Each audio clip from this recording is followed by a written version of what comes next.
नमस्कार भक्तांनो. महाराष्ट्राच्या पवित्र भूमीत अनेक जागृत देवस्थाने आहेत. त्यापैकी एक म्हणजे अहिल्यानगर जिल्ह्यातील मोहोटा गावातील जागृत मोहोटा देवी. हजारो भाविकांची श्रद्धा असलेले हे देवस्थान आजही अनेक रहस्यांनी वेढलेले आहे. पण प्रश्न असा पडतो की मोहोटा देवी नेमक्या कोण आहेत? त्या मोहोटा या गावात कशा प्रकट झाल्या? मोहोटा गावाशी त्यांचे नाते कसे जोडले गेले? त्या गोराख्याची आणि दुधाच्या चमत्काराची कथा नेमकी काय आहे? या भूमीला इतके पावित्र्य कसे प्राप्त झाले आणि आजही लाखो भाविक या देवीच्या चरणी का नतमस्तक होतात? भाविकांच्या श्रद्धेनुसार आणि स्थानिक लोकपरंपरेनुसार मोहोटा देवी या साक्षात रेणुका मातेचेच एक दिव्य रूप मानल्या जातात. तर काही आख्यायिकांमध्ये त्या आदिशक्तीच्या स्वतंत्र प्रकट रूपात वर्णिल्या जातात. या सर्व कथा श्रद्धेवर आणि लोकपरंपरेवर आधारित आहेत. पिढ्यानपिढ्या या कथा सांगितल्या जात असल्या तरी विविध भागात यांच्या वेगवेगळ्या आवृत्ती ऐकायला मिळतात. आज आपण अशाच लोकपरंपरेत जपल्या गेलेल्या आणि भाविकांमध्ये अत्यंत प्रसिद्ध असलेल्या एका कथेला जाणून घेणार आहोत. या कथेतून आपण मोहोटा देवीचे प्राकट्य, मोहोटा गावाचे रहस्य, गुराख्याला मिळालेला दिव्य अनुभव, दुधामागील अद्भुत चमत्कार तसेच मोहोटा देवीचा रेणुका मातेशी जोडला जाणारा संबंध याविषयी सविस्तर जाणून घेणार आहोत. चला तर मग मनात अखंड श्रद्धा, डोळ्यात भक्ती आणि ओठांवर जय मोहोटा देवी मातेचा जयघोष करून सुरू करूया मोहोटा देवीच्या दिव्य प्राकट्याची ही अद्भुत आणि रोमांचकारी कथा.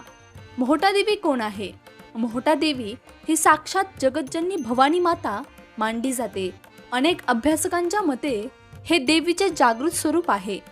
मोहोटा देवी म्हणजे केवळ एक मूर्ती नाही, तर ती शक्ती मानली जाते जिने अज्ञानाचा अहंकार दूर केला. हे एक स्वयंभू स्थान आहे. असे म्हटले जाते की हजारो वर्षापूर्वी हा परिसर घनदाट जंगलाने व्यापलेला होता. तिथे देवीने स्वतःचे अस्तित्व प्रकट केले. तिचे स्वरूप सौम्य पण तितकेच प्रभावशाली आहे. या मूर्तीची स्थापना मानवाने केली नसून तिने स्वतः या मातीत आपली जागा निवडली आहे. भाविकांच्या अखंड श्रद्धेनुसार मोहोटा देवी या साक्षात रेणुका मातेचेच दिव्य स्वरूप मानल्या जातात. ज्या आदिशक्तीने जगाच्या कल्याणासाठी विविध काळात विविध रूपे धारण केली, त्याच शक्तीने मोहोटा भूमीत मोहोटा देवी म्हणून प्रकट होऊन भक्तांचे रक्षण करण्याची जबाबदारी स्वीकारली, अशी स्थानिक परंपरा सांगितली जाते. रेणुका माता म्हणजे मातृत्व, करुणा, त्याग आणि अपार शक्तीचे प्रतीक आहे. आणि मोहोटा देवीच्या रूपातही हे सर्व गुण भाविकांना अनुभवायला मिळतात. म्हणूनच मोहोटा देवींच्या दर्शनासाठी येणारे हजारो भक्त त्यांना केवळ ग्रामदेवता म्हणून नव्हे, तर रेणुका मातेच्या जिवंत आणि जागृत स्वरूपाप्रमाणे वंदन करतात. त्यांच्या चरणी केलेली प्रार्थना, नवस आणि भक्ती कधीही व्यर्थ जात नाही, असा अढळ विश्वास पिढ्यानपिढ्या जपला गेला आहे. त्यामुळे मोहोटा देवी आणि रेणुका माता यांचे नाते हे केवळ एका आख्यायिकांपुरते मर्यादित नसून ते श्रद्धा, भक्ती आणि लोकपरंपरेत आजही जिवंत असलेले एक दिव्य आध्यात्मिक नाते मानले जाते. तर मित्रांनो, ही कथा आहे काही शतकापूर्वींची. आज जिथे मोहोटा देवीचे भव्य मंदिर उभे आहे, तिथे पूर्वी फक्त घनदाट झाडी, डोंगर आणि वाघांचा वावर होता. त्या काळात या डोंगरावर एक गरीब गुराखी राहायचा. गरिबीच्या छायेत जगणारा हा गुराखी अत्यंत सात्विक होता. त्याच्याकडे काही मोजक्या गायी होत्या, ज्यांचा सांभाळ करणे हे त्याचे पूर्ण आयुष्य होते. एक दिवस नेहमीप्रमाणे तो आपल्या गायींना डोंगराच्या कुशीत चरण्यासाठी घेऊन गेला. दुपारची वेळ होती. सूर्याची किरणे झाडांच्या फांद्यातून जमिनीवर पडत होती. अचानक त्याची सर्वात लाडकी आणि शांत स्वभावाची गाय कळपातून वेगळी झाली. गुराख्याचे लक्ष तिच्याकडे गेले तर ती गाय डोंगराच्या एका विशिष्ट भागांकडे वेगाने चालली होती. गुराख्याला वाटले कदाचित पाणी पिण्यासाठी जात असेल, म्हणून तो तिच्या मागे गेला. पण तिथे जे घडले ते पाहून गुराख्याच्या अंगावर काटा आला. ती गाय एका निर्जन जागी जाऊन उभी राहिली. तिने आपले चारही पाय घट्ट रोवले आणि तिचे डोळे मिटले गेले. काही क्षणातच त्या गायीच्या सडातून दूध आपोआप वाहू लागले. ते दूध कुठेही सांडत नव्हते, तर एका विशिष्ट जमिनीच्या भागावर धार धरल्यासारखे पडत होते. गुराखी काही वेळ थक्क होऊन बघतच राहिला. त्याला वाटले गाय आजारी आहे का काय, की तिला काही त्रास होतोय का. दुसऱ्या दिवशी त्याने ती गाय दुसऱ्या दिशेला नेली, पण गाय पुन्हा त्याच जागी पळून गेली आणि पुन्हा तेच घडले. तिच्या सडातून आपोआप दुधाची धार लागली. तिसऱ्या दिवशी गुराख्याने ठरवले आपण हे उघड्या डोळ्यांनी पाहायचे की नक्की काय घडते. त्याने तिथे जाऊन जमीन खोदायला सुरुवात केली. जसा फावडा जमिनीला लागला तसा त्या मातीतून पाण्याचा नाही तर रक्ताचा एक छोटासा प्रवाह बाहेर आला. गुराखी हादरला. त्याच्या हातातील फावडा खाली पडला. तो भीतीने थरथर कापू लागला. त्याने हात जोडून जमिनीवर लोटांगण घातले आणि देवीची माफी मागितली. त्या रात्री गुराख्याला गाढ झोपेत एक दिव्य स्वप्न पडले. समोर साक्षात तेजस्वी वात्सल्यमूर्ती माता उभी होती.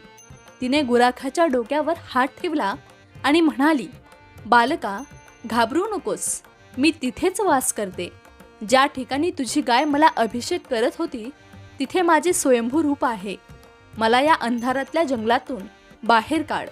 हे माझे रूप जगाच्या कल्याणासाठी आहे. गुराखी जागा झाला. त्याच्या डोळ्यात आनंदाश्रू होते. त्याने गावकरी गोळा केले. सर्वांनी मिळून त्या ठिकाणी खोदकाम केले आणि काय आश्चर्य, त्यांना तिथे देवीची अत्यंत सुबक तेजस्वी मूर्ती सापडली. हीच ती मोहटा माता, जिने स्वतःला भक्तासाठी प्रगट केले. ज्या ठिकाणी गायीने दुधाचा अभिषेक केला होता त्या मातीला आजही एक विशेष पवित्रता मानली जाते. आता आपण जाणून घेऊया या गावाचे सर्वात मोठे रहस्य. मोहटा गावाच्या परिसरात आजही दूध आणि तूप विकले जात नाही.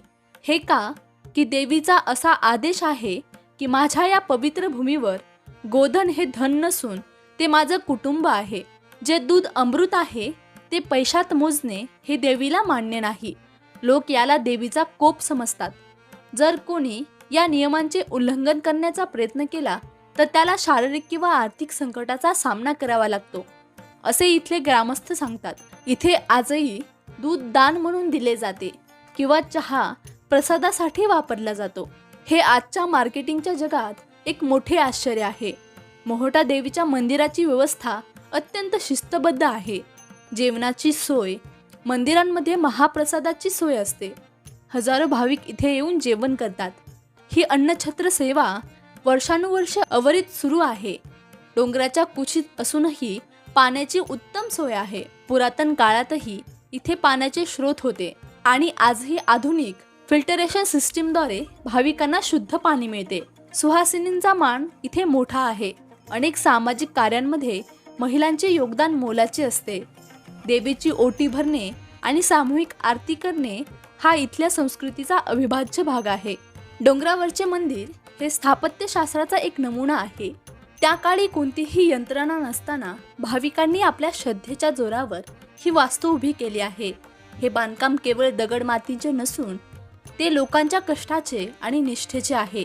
तर मित्रांनो, आज आपण मोहटा देवीच्या दिव्य प्राकट्याची, मोहटा गावाच्या पवित्र इतिहासाची, गुराख्याला लाभलेल्या अद्भुत चमत्काराची आणि भाविकांच्या श्रद्धेनुसार रेणुका मातेचे स्वरूप मानल्या जाणाऱ्या मोहटा देवीच्या या पवित्र कथेची माहिती जाणून घेतली आहे.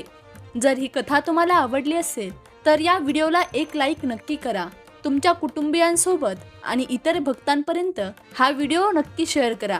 आणि जर तुम्ही आपल्या परमात्मा कथासागर या परिवाराचा अजून भाग झाला नसाल तर अशाच देवी देवतांच्या सत्यकथा, संत चरित्रे, पौराणिक कथा आणि भक्तिमय माहितीपूर्ण व्हिडिओंसाठी आजच चॅनलला सबस्क्राईब करायला विसरू नका.